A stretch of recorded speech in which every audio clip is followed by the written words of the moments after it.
The Jewish trader performed both financing and underwriting functioning.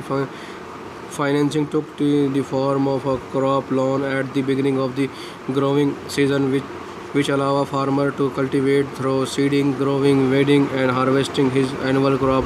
Underwriting in the form of the crops or commodities insurance guaranteed the delivery of the crop it to its buyer, typically a merchant wholesaler. In addition, traders perform the merchant function by the making arrangement to supply the buyer of the crop through alternative sources, grain stores, or alternate market. For instance, in the event of the crop failure, he could also keep the farmer or other commodity producer in a businesses during a drought or other crop failure through the issuance of the crop insurance against the hazards of the failure of his crop.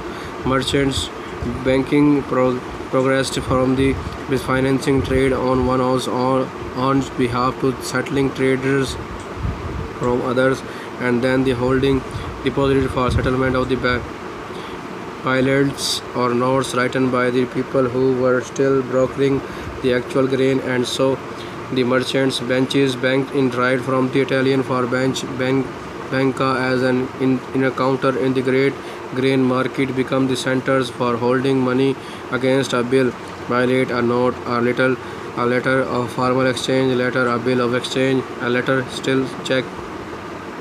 These deposits funds were intended to be held for the settlement of the grain traders, but often were used for the benches on traders. In the meantime, the term bankrupt is a corruption of the Italian bancarotta or broken bench, which is what happened when someone lost his traders deposits. Being broke has the same connotations.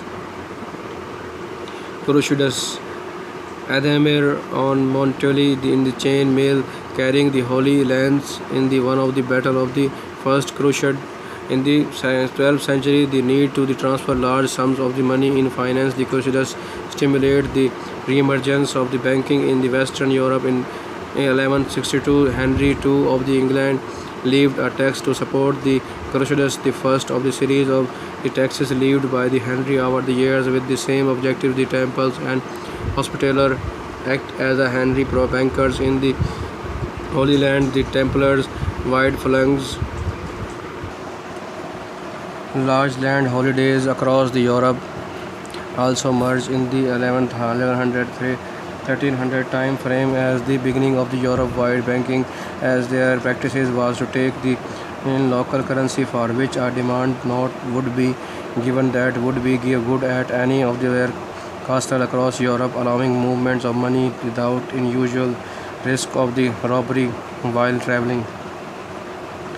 Discounting of interest, a sensible manner of the discounting interest to the depositories against what could be the earned by employing their money in the trade of the bench soon developed. In short selling an interest to them in the specific trade, thus overcoming the unusually objection. Once again, this mere developed what was an innocent method of the financing long distance transport of goods. Medieval trader fairs and such as the one in Hamburg contributed to the growth of the banking in a curious way. The money changer issues documents redeemable at the other fairs in exchange for the hard currency. These documents could be cashed at another fair in the different countries or at a future fair in the same location.